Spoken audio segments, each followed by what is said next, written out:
Hello guys, Sansari here. Welcome back to my channel. आज हम बात करेंगे बेनाड्रिल सिरप के बारे में। इस सिरप के अंदर क्या कंपोजिशन होते हैं वो देखेंगे, इसकी क्या यूज़ होती है वो देखेंगे, और इसकी डोज क्या रहती है, पीते टाइम इसकी क्या डोज रहती है वो देखेंगे। लास्ट में बात करेंगे हम इसके साइड इफेक्ट की। तो सबसे पहले इसके अंदर कंपोजिशन क्या होते हैं, कंटेंट क्या होते हैं वो देखते हैं। यहाँ पे लिखे हुए हैं इसके कंटेंट। इसके अंदर होता है डिफेनहाइड्रामाइन होता है, हाइड्रोक्लोराइड होता है, अमोनियम होता है, अमोनियम क्लोराइड होता है, सोडियम सिट्रेट होता है, और इथेनॉल होता है इसके अंदर।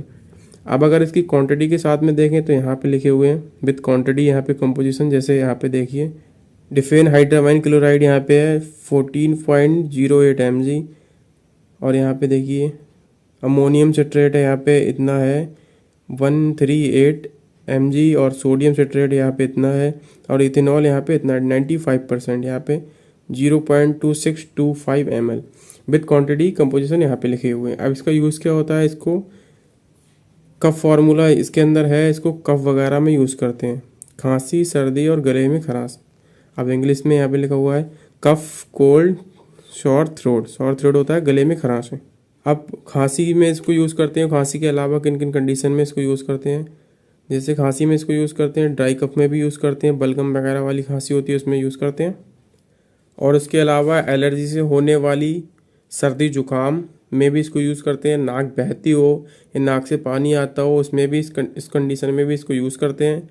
उसके अलावा हम इसको बंद नाक हो गई हो और गले में खराशें पड़ती हों तो उसमें भी इसको यूज़ करते हैं। इतने सारे यूज़ होते हैं। वैसे तो इसको खांसी वगैरह में यूज़ करते हैं, उसके अलावा मैंने बता दिया किस किस कंडीशन में सिरप को यूज़ करते हैं। ये हो गई इस सिरप की यूज़ की बात। अगर इसकी डोज की बात करें, इसको पीते टाइम इसकी क्या डोज रहती है, तो 4 से 6 साल तक के जो बच्चे होते हैं उनको दिन में 2 से 3 बार दे सकते हैं ये सिरप। उसके अलावा 7 से 15 साल तक के जो बच्चे होते हैं इसको 5 ml दिन में 2 से 3 बार इसको दे सकते हैं। ये हो गई बच्चों की बात। अब अडल्ट की अगर बात करें, जो अडल्ट होते हैं 18 प्लस के, तो 18 प्लस के जो ऊपर के लोग होते हैं वो 10 ml दिन में 2 से 3 बार खाने के पहले या खाने के बाद में इसको ले सकते हैं। बच्चे वगैरह सिरप को यूज़ करेंगे तो खाने के बाद में ही लें, और अगर अडल्ट होते हैं वो 18 प्लस के जो ऊपर होते हैं वो इसको खाने से पहले भी इस सिरप को यूज़ कर सकते हैं। खांसी में, सर्दी में, जुकाम में, नाक बहती हो या गले में खराश। फिर से मैंने इसका यूज़ बता दिया। अब अगर इस सिरप के साइड इफ़ेक्ट की बात करें तो इसको पीने के बाद में थोड़े बहुत साइड इफ़ेक्ट हो सकते हैं, जैसे कि नींद आना, इसको पीने के बाद में चक्कर आना हो सकता है, पेट में दर्द भी हो सकता हो, और एलर्जिक रिएक्शन ये कर सकता है, जैसे बॉडी पे रेडनेस वगैरह हो सकती है। ये सब कॉमन से इसके साइड इफ़ेक्ट हैं और ज़्यादा कुछ नहीं है, थोड़े बहुत इसके साइड इफ़ेक्ट देखे गए हैं। और यहाँ पे देखिए Benadryl trusted bye doctors over 50 years, 50 सालों से ये डॉक्टर का ट्रस्टेड सिरप माना गया है, यहाँ पे लिखा हुआ है। अब इसकी मैन्युफैक्चर की बात करें तो यहाँ पे मैन्युफैक्चर जॉनसन पीबीटी एलटीडी। कहाँ पर हो रहा है ये मैन्युफैक्चर? बेंगलोर में। यहाँ पे देखिए बेंगलोर में ये मैन्युफैक्चर होता है। ये शेड्यूल जी के अंडर में आता है। शेड्यूल कई टाइप के होते हैं, जितने भी होते हैं वो प्रिस्क्रिप्शन वाले ड्रग होते हैं। और ये यहाँ पे कुछ वार्निंग लिखी हुई है, do not use with other product containing. कोई भी ऐसा प्रोडक्ट यूज़ नहीं करना इसके अंदर कंटेंट जो कंपोजिशन होता है वो डिफेनहाइड्रामाइन हो, और अल्कोहल के साथ में इसको नहीं लेना है।